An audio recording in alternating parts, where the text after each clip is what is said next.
죄짓지 않을 수 있습니까? 라는 제목으로 하나님 말씀을 나누고자 합니다.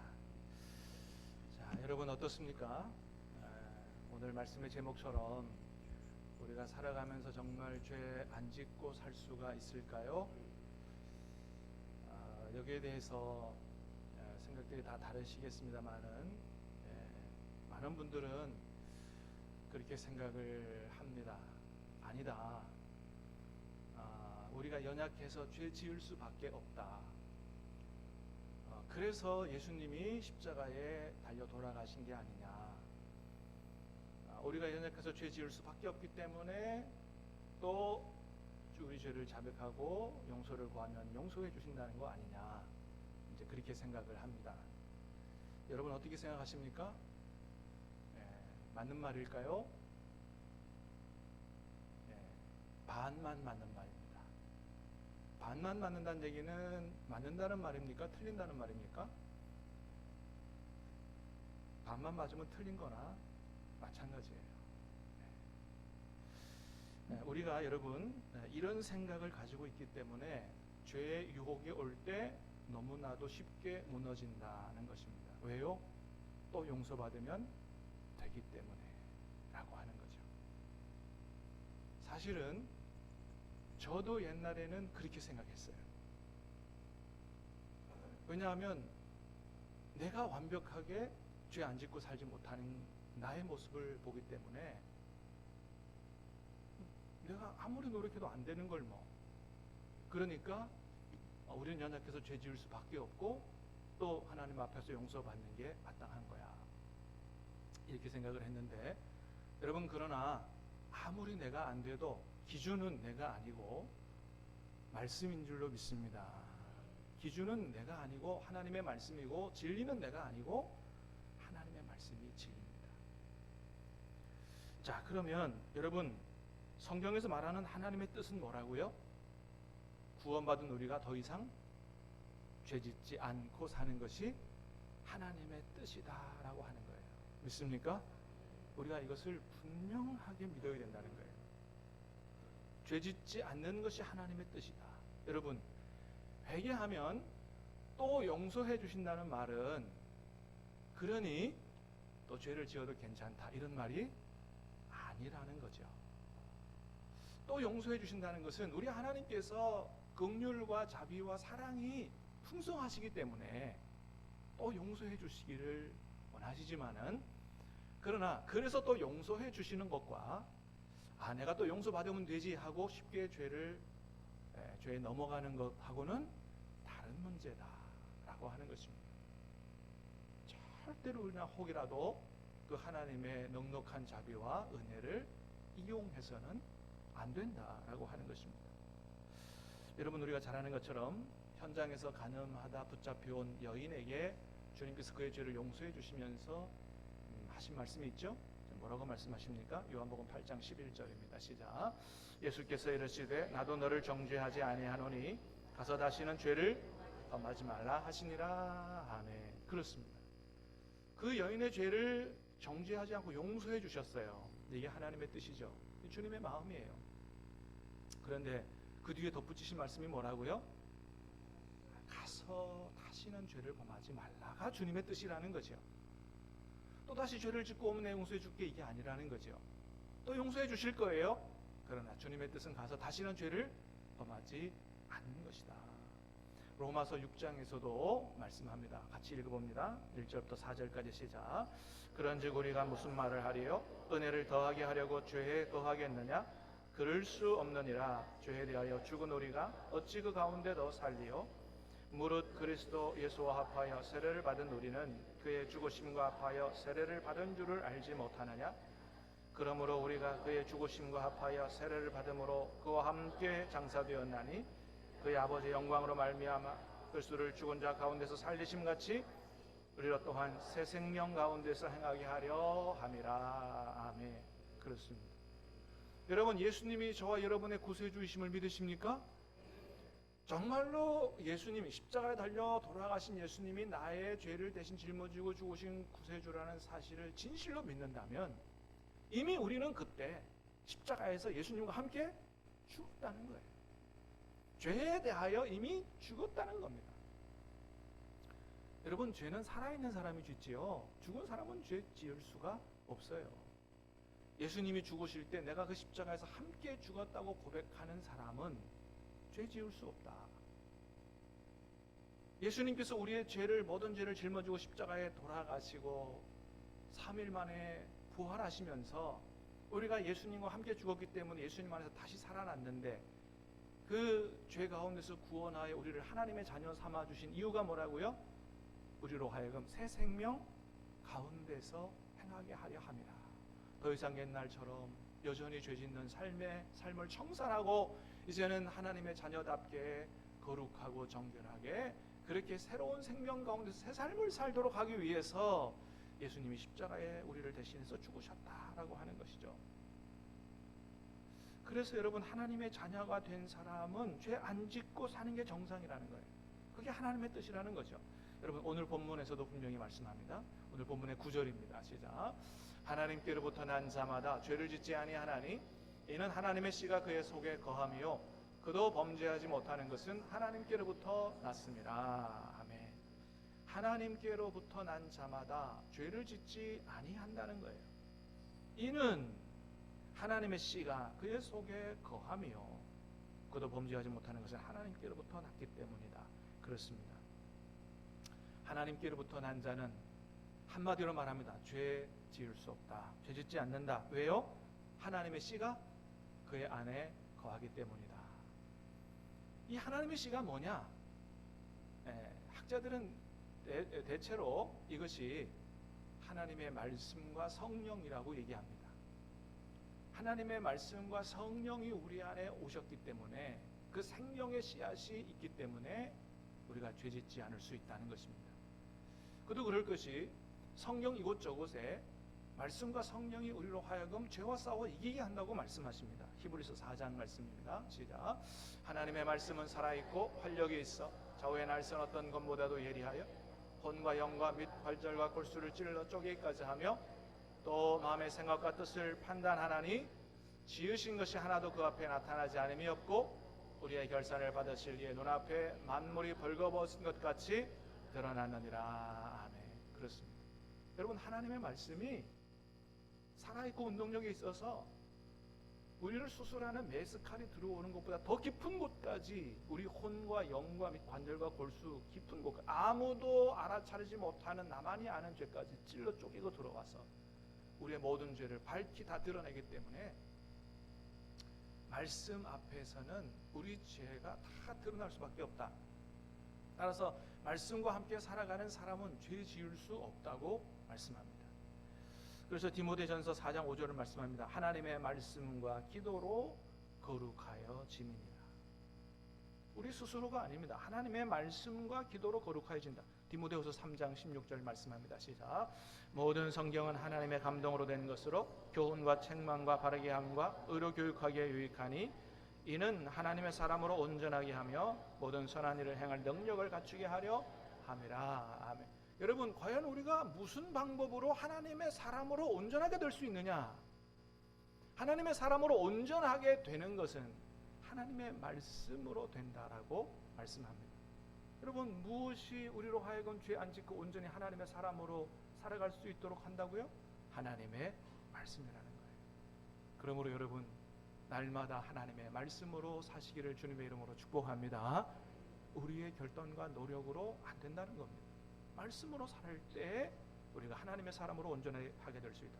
두 번째는 성령입니다. 성령. 갈라디아서 5장 16절 시작. 내가 이르노니 너희는 성령을 따라 행하라. 그리하면 육체의 욕심을 이루지 아니하리라. 언제 우리의 육체의 욕심대로 살지 않고 하나님 뜻대로 살 수 있다고요? 성령을 따라 행할 때. 성경은 분명히 얘기해요. 그래서 성령을 따라 행하면, 말씀과 함께 살면 죄와 싸워 승리할 수 있기 때문에 우리가 연약해서 죄 지을 수밖에 없다는 것은 반만 맞는 말이다. 우리가 연약해서 죄 지을 수밖에 없는데 늘 우리가 죄 안 지으려고 노력하니까 죄 지을 수밖에 없다는 거죠. 죄 안 지으려면 어떻게 한다고요? 우리를 의지하지 말고 말씀과 성령과 함께 살면 죄 안 지을 수 있다는 것입니다. 그러므로 사랑하는 여러분, 이제부터는 우리의 생각을 좀 바꾸십시다. 그래, 나는 어차피 연약해서 죄 지을 수밖에 없지만, 그러나 하나님의 말씀의 능력과 성령의 능력을 의지하고 살면 얼마든지 죄 안 지을 수 있다 는 확신을 가지시기를 바라고, 죄 안 짓고 살아가는 것이 하나님의 뜻임을 확실히 깨달아 알고 말씀과 성령으로 죄와 싸워 승리하는 하나님의 자녀다운 삶을 살아갈 수 있기를 주님의 이름으로 축복합니다. 그렇습니다. 자, 그래서 하나님은 오늘 말씀을 통해서 우리에게 죄 짓지 않기 위해서 이렇게 하라고 덧붙여 말씀하세요. 자, 첫 번째는 뭐냐 하면 하나님이 우리에게 어떠한 사랑을 베푸셨는가를 기억하라는 거예요. 오늘 본문 1절입니다. 1절 시작. 보라, 아버지께서 어떠한 사랑을 우리에게 베푸사 하나님의 자녀라 일컬음을 받게 하셨는가? 우리가 그러하도다. 그러므로 세상이 우리를 알지 못함은 그를 알지 못함이라. 보라, 아버지께서 어떠한 사랑을 우리에게 베푸사 하나님의 자녀라 일컬음을 받게 하셨는가를 생각해 보라는 거예요. 여러분, 하나님께서 우리에게 어떤 사랑을 베푸셨어요? 원래 우리는 우리의 죄 때문에 어디에 갈 수밖에 없다고요? 하나님 앞에 버림받아 지옥에 떨어질 수밖에 없다는 거죠. 지옥에 떨어질 수밖에 없는 우리를 주님께서 건져내시기 위해서, 그래서 하나님의 자녀 삼아 영원 천국에서 살도록 하시기 위해서 막대한 희생을 치르셨다는 것입니다. 하나님의 외아들을 이 땅에 인간의 몸을 입혀 보내사 십자가에 달려 죽게 하시는 그 엄청난 일을 하심으로 말미암아 우리를 구원하여 죄와 지옥의 권세 가운데 구원하여 하나님의 자녀가 되게 하셨다라고 하는 거죠. 여러분, 이게 얼마나 크고 놀라운 은혜냐라고 하는 거예요. 하나님께서 우리에게 어떠한 사랑을 베푸셨는지를 기억하라는 겁니다. 여러분, 예를 들어서 우리가 심장병에 걸려서 이제는 죽을 날만 기다리고 있는데 장기 기증자가 나타난 거예요. 그래서 이 사람이 자기 심장을 나한테 주고, 그래서 그 심장마다 나를 살리고 그 사람이 세상을 떠났다. 여러분, 그 사람의 은혜를 어떻게 평생 잊을 수 있겠어요? 정말 정상적인 생각을 가지고 있는 사람은 그 사람이 나에게 베푼 은혜는 잊을 수가 없는 거죠. 하나님이 우리에게 어떠한 은혜와 사랑을 베푸셨는가를 잊지 말라는 것입니다. 여러분, 근데 예수님이 우리를 그렇게 하셨다는 거 아니겠어요? 우리가 죽을 우리가 하나님 앞에 버림받아 대신 죽어야 되는데 우리를 대신해서 예수님이 죽으시고 우리를 살리셨다는 것 아니겠습니까? 이게 무슨 책에 나오는 얘기가 아니라는 거죠. 이것은 저 지구 반대편 이스라엘 땅에서 실제로 일어난 일이고 지금도 그 역사적인 현장이 그대로 다 보존되어 있다고 하는 거죠. 할렐루야. 여러분, 우리의 신앙은 누가 만들어낸 이야기에 근거한 게 아니에요. 무슨 논리에 근거한 게 아니에요. 역사적인 사실에 근거한 거예요. 여러분, 제가 늘 부탁을 드리지만 여유가 되시거든 꼭 이스라엘 성지순례를 한번 가시라. 네. 정말로 예수님을 나의 구세주로 믿는 사람들은 여러분 정말 어떠한 여행보다도 이스라엘 한번 가시는 것이 여러분 우리의 신앙에 큰 유익이 됩니다. 가서 보면 다 보이는 거예요. 성경이 책에 있는 내용이 아니고 다 그냥 그 땅에 있는 이야기들인 것을 우리가 다 보게 되고, 그래서 피상적으로 예수님 믿던 사람이 그때부터 진짜 예수님 영접하고 신앙생활 하신 분도 있습니다. 자, 여러분, 로마서 5장 말씀, 그래서 이렇게 말씀합니다. 같이 봅니다. 시작. 우리가 아직 연약할 때에 기약대로 그리스도께서 경건하지 않은 자를 위하여 죽으셨도다. 의인을 위하여 죽는 자가 쉽지 않고 선의를 위하여 용감히 죽는 자가 혹 있거니와 우리가 아직 죄인 되었을 때에 그리스도께서 우리를 위하여 죽으심으로 하나님께서 우리에 대한 자기의 사랑을 확증하셨느니라. 아멘. 자, 우리가 연약할 때에 그리스도께서 경건하지 않은 자를 위하여 죽으셨도다.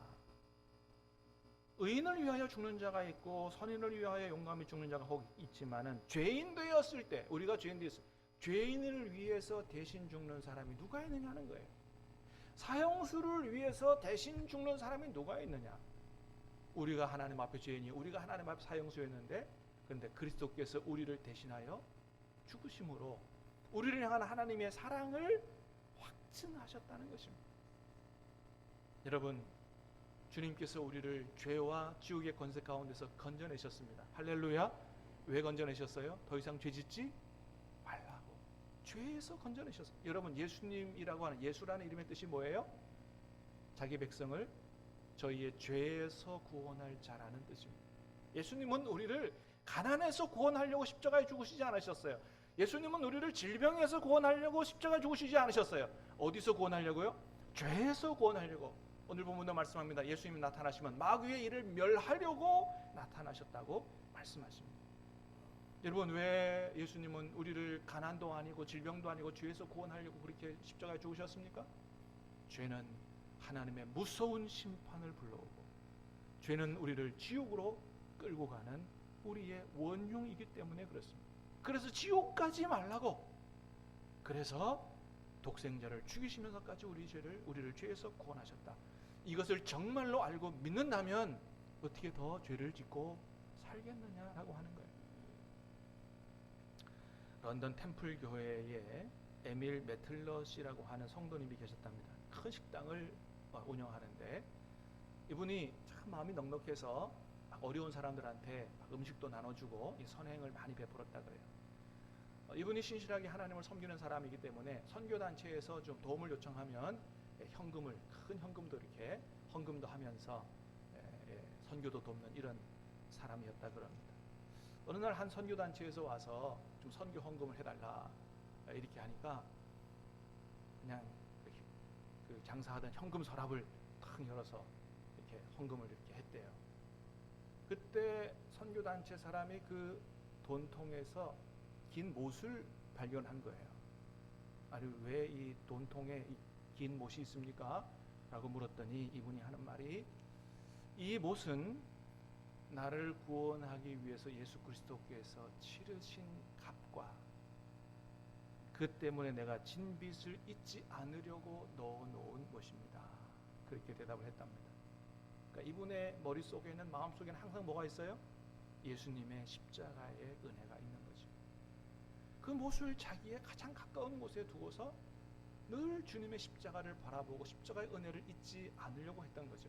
그러니까 그렇게 훌륭하게 살 수밖에 없는 거죠. 여러분, 우리가 십자가를 피상적으로가 아니고 정말 십자가를 제대로 바라본다면 우리의 삶이 변하지 않을 수가 없다라고 하는 것입니다. 여러분, 사순절에 나누어드린 십자가 여전히 가지고 다니십니까? 여러분, 가지고 다니시기를 바랍니다. 꼭 목에 걸지 않아도 괜찮아요. 주머니 넣고 다니시거나 여러분 늘 보는 곳에 차에 놓고 다니시기를 바랍니다.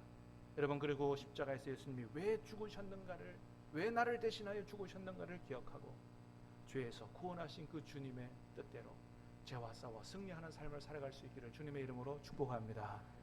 두 번째는 주님 만날 소망을 가지라 하는 것입니다. 자, 오늘 본문 2절 3절 시작. 사랑하는 자들아, 우리가 지금은 하나님의 자녀라. 장래에 어떻게 될는지 아직 나타나지 아니하였으나 그가 나타나시면 우리가 그와 같을 줄을 아는 것은 그의 참모습 그대로 볼 것이기 때문이니 주를 향하여 이 소망을 가진 자마다 그의 깨끗하심과 같이 자기를 깨끗하게 하느니라. 아멘. 사랑하는 자들아, 우리가 지금은 하나님의 자녀라. 여러분, 우리가 지금 하나님의 자녀인 줄 믿습니다. 자, 그래서 장래에 어떻게 되는지 아직 나타나지 아니하였으나 그가 나타나시면 우리가 그와 같을 줄을 아는 것은 그의 참모습을 그대로 볼 것이기 때문이니. 할렐루야. 여러분, 주님이 다시 오시는 날 우리가 주님의 영광스러운 모습을 보게 될 줄로 믿습니다. 여러분, 이 소망을 가지라는 거예요. 주님이 다시 오시는 날 우리가 하나님의 자녀이기 때문에 반드시 주님을 만나게 될 날이 온다는 것입니다. 그런 소망을 갖고 살아라. 그런 소망을 갖고 살면 지금 우리가 어떻게 살아야 되겠느냐라고 하는 거죠. 여러분, 생각해 보세요. 주님이 다시 오시는 날 우리가 주님을 만나게 될 텐데 여러분의 손이 더러우면 주님과 악수할 수 있겠어요? 여러분의 옷이 오물로 많이 묻었고 더러우면 여러분 주님과 포옹할 수 있겠어요? 어렵잖아요. 그렇습니다. 그래서 요한계시록 19장에 보면 그날에 우리가 입어야 할, 준비해야 할 옷이 뭔지를 분명히 말씀하세요. 자, 19절 요한계시록입니다. 19절. 우리가 즐거워하고 크게 기뻐하며 어린 양의 혼안의 기억이 이르렀고 그의 아내가 자신을 준비하였으므로 그에게 빛나고 깨끗한 세마포 옷을 입도록 허락하셨으니 이 세마포 옷은 성도들의 옳은 행실이로다 하더라. 아멘. 그렇습니다. 주님 만나는 그날에 우리가 입어야 될 옷은 빛나고 깨끗한 세마포 옷인데, 그 옷은 뭐라고요? 성도들의 옳은 행실이다. 지금 이런 하얀 옷 입는 게 아니라는 거죠. 우리가 하나님의 뜻대로 옳은 행실로 살아갈 때 그것이 우리가 준비하는 주님 앞에 입을 빛나고 깨끗한 세마포 옷이라는 것입니다. 여러분, 그래서 주님 만날 소망을 가진 사람마다, 주님 만나면 주님의 손을 붙잡을 소망을 가진 사람마다, 주님의 품에 달려가 주님 품에 안길 소망을 가진 사람마다 자기를 깨끗하게 하고 살아가야 한다. 여러분, 여러분의 손이 정결케 되기를 축복합니다. 여러분의 발이 정결케 되기를 축복합니다. 여러분의 옷이, 여러분의 삶이 정결케 되기를 축복합니다. 그래서 주님 만나는 날 주님의 품에 달려가 안길 수 있기를 주님의 이름으로 축복합니다. 세 번째는 주님 안에 거하라 하는 것입니다. 자, 오늘 보면 6절입니다. 시작. 그의 안에 거하는 자마다 범죄하지 아니하나니 범죄하는 자마다 그를 보지도 못하였고 그를 알지도 못하였느니라. 하나님 말씀입니다. 그의 안에 거하는 자마다 범죄하지 않는다는 거예요.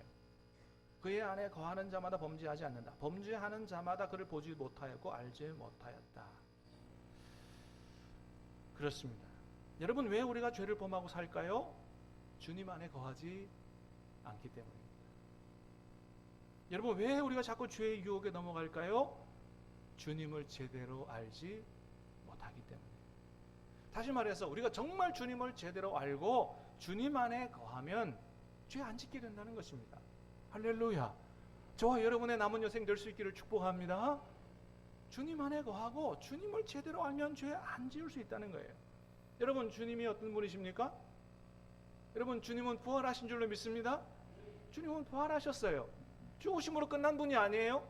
부활하셨어요. 그 부활하신 주님이 어디 계세요?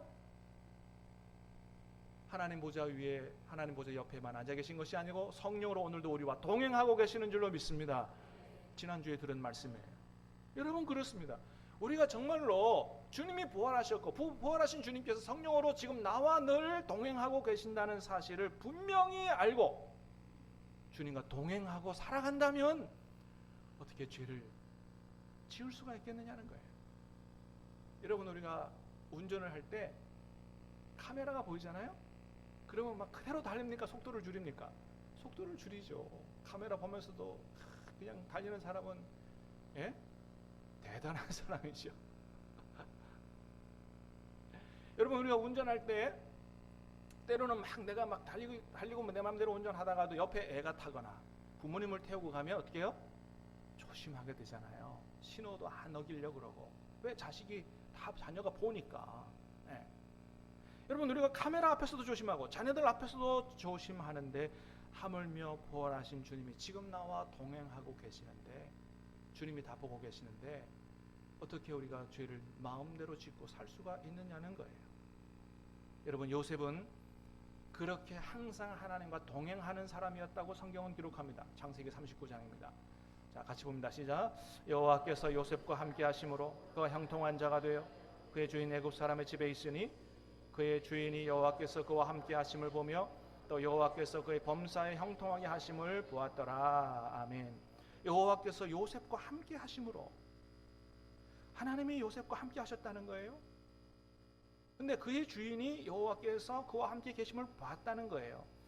하나님이 요셉과 함께 하신 것만 아니고 요셉이 얼마나 하나님과 함께 동행하며 살았는지 보디발 불신자가 요셉이 하나님과 동행하고 사는 것을 봤다는 겁니다. 그가 그렇게 살았기 때문에 아무도 보지 않는 그곳에서 보디발의 아내가 유혹해 왔을 때 어찌 내가 이 큰 악을 향하여 하나님 앞에 범죄하겠느냐고 외치고 도망갈 수 있었던 거죠. 요셉은 어떤 사람이었느냐? 다른 사람의 눈보다도 하나님의 눈을 더 무서워했던 사람이 요셉이었던 것입니다. 한 번은 미국의 유명한 기독교 복음 전도자인 폴 워셔 목사님이 오하이오주에서 설교를 하고 막 설교를 끝냈을 때 9살 되는 한 아이가 목사님 앞으로 막 울면서 막 벌벌 떨면서 나오더래요. 목사님 내려가가지고 아이고 야 왜 이렇게 울고 그러니? 그랬더니 그 9살짜리 아이가 하는 말이, 목사님, 저처럼 사악한 죄인도 구원을 받을 수 있습니까? 그랬대요. 그래가지고 아니 뭐 무슨 죄를 졌는데 그러니? 그랬더니 엄마 말을 안 들었어요. 여러분, 이 얼마나 재미있는 그런 일이에요.